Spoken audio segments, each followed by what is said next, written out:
There's been a bit of a twist in housing prices here in the San Diego housing market, and winter is coming in the home prices, and what do we need to do to prepare? We're getting after it right now. Hey everyone, like I said, there's been a bit of a twist in home prices here in San Diego. We're seeing some price drops, some price increases. Is it stabilizing? What exactly is happening? And really more importantly, what does it mean for you if you're thinking about buying a home here in San Diego or selling a home here in San Diego? So we're gonna dive into exactly what's been happening with home prices. Is it stabilizing? And then we're gonna look at what that means for you if you're looking to buy, what kind of opportunities there are, and what you need to do if you're looking to sell a home right now. Real quick, my name is Curtis with the Chism Team here in San Diego, helping people buy and sell homes. If you or someone that you know is looking to buy a home right now, just reach out to me or have them reach out to me. I'd love to talk to them. My team can talk with them, and we'll sit down and figure out exactly what it is that you're looking to purchase or to sell and come up with an exact game plan for you. So please reach out. We have some off-market opportunities if that's something of interest to you, to find something that maybe just doesn't quite suit your needs. So reach out, let's have a phone call, and we'll get a plan together for you in today's market here in San Diego. Please hit subscribe on the channel and hit the notification bell so you get notified every time we release videos just like this, and let's get after it. All right, let's get after what exactly is happening in the market. And first we're gonna look at single family homes. So we did see a price drop in single family homes. So the current median price for single family homes here in San Diego is $884,000. Now, if you remember from last month's video, it was $915,000. Now that had actually increased from $900,000. So it was trending down. We were at a high of $1 million back in May, if you recall that, down to 900, so down 10%, up to 915, now down to 884, so a drop of about 3% over the past month. And I think what we saw there is mortgage prices back in August experienced a bit of a relief. And so mortgage prices dropped, people kind of did a little bit buying frenzy, helped boost prices a little bit, and then mortgage rates have gone up again. And we're going to cover that in a second. And so that's causing the housing market to now come back down again. So mortgage prices are currently, as of today, right at 7.2%. 7.2%. Back in August, they were about in the mid fives to low sixes. And a month ago, they were just down about a half point from where we are right now. So that's causing more pressure on the housing market. Of course, record high inflation and what's going on with the Fed, with them trying to increase mortgage prices and interest rates to cool the economy. It's having an impact. It certainly is having an impact. So it's certainly something we need to be very careful of and be watching for. Now, the interesting thing is condos. This is where the twist comes into play. Those prices actually rose this past month. So they were at $600,000. Now they're at $616,000. So they were dropping from a high of $670,000 back in June down to now back up to 616. So I think what we're seeing there is a bit of a lag from the median home price of single family homes. So the single families seem to be leading the market in terms of what's happening. So they dropped to 884 from 915, whereas the prior month they'd gone up. And then condos are seeing the same thing. They had dropped to 600, now they're up. I bet we'll see a price drop in condos next month with these higher mortgage rates. The higher mortgage rates are gonna continue to put pressure on the market, especially as we head into December soon, January. Home sale activity just tends to drop. You know, being in San Diego, of course, with all the temperate weather, you don't have the high peaks and lows that you see in other markets. So that's great for, stabilization if you're looking to sell a home, but activity does tend to drop a bit. I have a whole video about what that means for you if you're looking to sell a home in the winter time. You can check that out, or if you're looking to buy, what that means for you in the winter time specifically. But we do want to dive into what that means for you if you're buying or selling. But real quick, let's look at inventory numbers, days on market. So inventory has actually stabilized. So we're sitting right around 1.8 months of supply right now. Now, we were down around a half month supply back in the craziness of the pandemic and the selling frenzies that were happening, the buying frenzies that were happening. So 1.8 is actually a pretty balanced market right now, and that's really good news for you if you are looking to sell a home. It means you're not gonna get completely beat up on price, and if you're looking to buy, it means you have a lot more inventory to take a look at. You can take your time to make some selections. Days on market right now are sitting right around 40 days or so, days on market. So that's gonna help you have some time to really shop around and make a decision on what you want to go after for a home. Now, what does that mean if you're looking to buy a home? You've taken your time to look at a home, you've looked at a number of places, you've maybe taken a couple weeks to decide if that home is right for you. You could not do that a while ago. You had to look at a home and put an offer in right away. Now, you can look at several homes, take your time, make a decision, and then go after it. So what that means for you, if you're looking to buy, is it really depends on the exact home and the specific neighborhood that you're trying to purchase that home in. So some neighborhoods are gonna be super hot seller's market still. Any coastal area generally is gonna be hot market.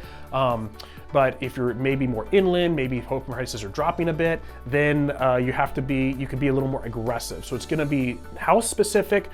What kind of features in that house? Is it kind of a dud, or is it amazing and there's a lot of activity on it? They're still happening. There's still multiple bids happening on homes. So we're gonna take a plan for you and figure out exactly what that means for you if you're looking to buy that specific home. Then you can decide, okay, am I gonna go in at ask price? Am I gonna ask for a little bit more or offer a little bit more? Or are you gonna be aggressive and go for less? So I just got someone under contract. We took our time. It was a condo in the Pacific Beach area, took our time.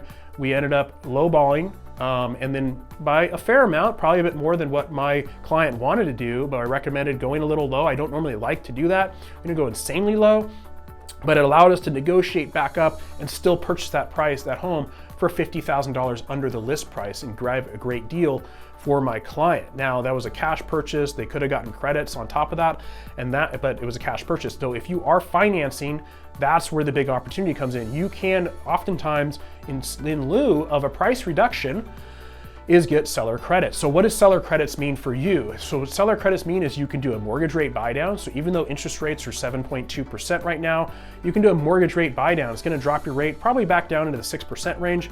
And remember, even though rates are where they are right now, over time, they probably will fall again. A lot of folks are projecting rates should fall back into the 5% by next year. Who knows, we'll see. But that being said, hopefully in a year or two, you can refinance out and drop your payments quite a bit. But in the meantime, use seller credits to buy down your mortgage rate. And you can also use those seller credits to cover closing costs. So closing costs are gonna be things like escrow and title fees, property insurance, property taxes, HOA fees. And so that's gonna be about 1.5% to 2% of the purchase price. So you can get those covered typically in part or in whole through seller credits. And that's gonna put money back in your pocket that you can use to improve the home, buy furniture, maybe buy some new appliances, whatever that might be, versus asking for a lower purchase price, which is only gonna save you maybe $50 a month versus putting $10,000, $15,000 back in your pocket. So that is the major competitive advantage right now of buying a home. The other thing too is that if you're an FHA buyer or a VA buyer, so a first-time home buyer, we're using the FHA loan, which is gonna give you a 3.5% down payment, or a VA loan where you're gonna get a 0% down payment, now is a really great opportunity for you to be able to purchase a home.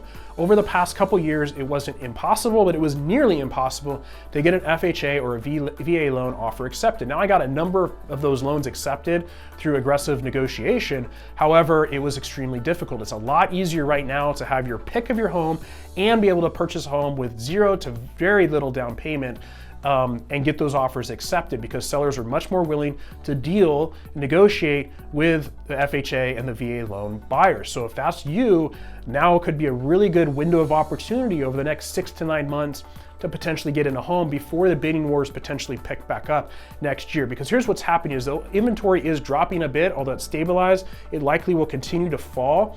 They're just gonna be sellers that just don't wanna put their home on the market because they're not gonna take a loss on their equity, because they don't need to, because they have plenty of equity. They're not gonna sell their home if they don't have to.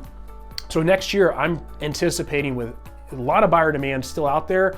As the mortgage rates fall, I think that home prices will start to climb again. So I think you've got a good window of opportunity right now in the next probably 9 months to purchase a home without a lot of competition. Now, if you are looking to sell a home, now is the time to really sit down with your agent, hopefully that would be myself, and figure out a strategy for pricing your home and marketing your home correctly. So there's a couple things that need to take place. The major thing is you want to create an auction effect for your home when you're selling that home. You do not want to price your home as if you're selling a used car. You don't want to price your car at, hey, I think I can get $15,000 for this car, so I'm gonna price it at $20,000, see what kind of offers I get, lower the price in a week, and eventually sell the car for $15,000, right? With a house, you want to create the opposite effect. So if the home is worth $800,000, you want to underprice that home. You want to price that home at, say, $725,000. You want to get lots and lots of eyeballs on that home online. 97% of home buyers right now are starting their search online, and they're looking at prices as a #1 criteria, and of course their mortgage payment, and seeing what that is. Then that drives actual in-person showings. So you want to get maximum eyeballs on that home, and that's going to be driven through #1 pricing strategy, secondly through your marketing strategy with incredible photos, 3D tours, potentially drone photography and video. And then, so that's going to drive massive amounts of traction online, and that's what I'm an expert at, digital marketing to drive traffic to your home, and then that turns into showings. Now, driving maximum amount of showings is super, super important, because then that's going to drive offers. Typically what you're going to see is about 1/4 of the showings that occur, in-person showings, turn into an actual offer. So if you get 10 showings on your home, you're probably gonna get 2 or 3 offers on your home. And that's critical. You have to have at least 2 bidders on your home in order to start driving the price back up. If you have one bid, you're negotiating against one person and they're holding all the cards. They're gonna figure it out, and they're gonna know that they're not negotiating against anyone, and they're gonna drive that price back down or drive massive amount of seller credits. You want to be having at least 2 or more bids on your home to drive that auction effect where people start bidding against each other and drive that price back up to market value. If you only have 1 or no offers, that price is gonna be dropping until you're selling for less than potentially what it's worth. So that's super important if you're looking to sell a home, and I can help you with that. My dog's barking in the background, sorry if you're hearing that. And so if you are looking to buy or sell a home, all you gotta do is reach out to me via phone, text, or email. We'll sit down and have a conversation with you. My team and I specialize in helping you buy and sell homes here in San Diego, and we love the opportunity to do that. If you are looking to stay up to date on the market and what's happening here in San Diego, all you gotta do is hit subscribe and hit that bell so you get notified every single time, and I'll see you on the next video.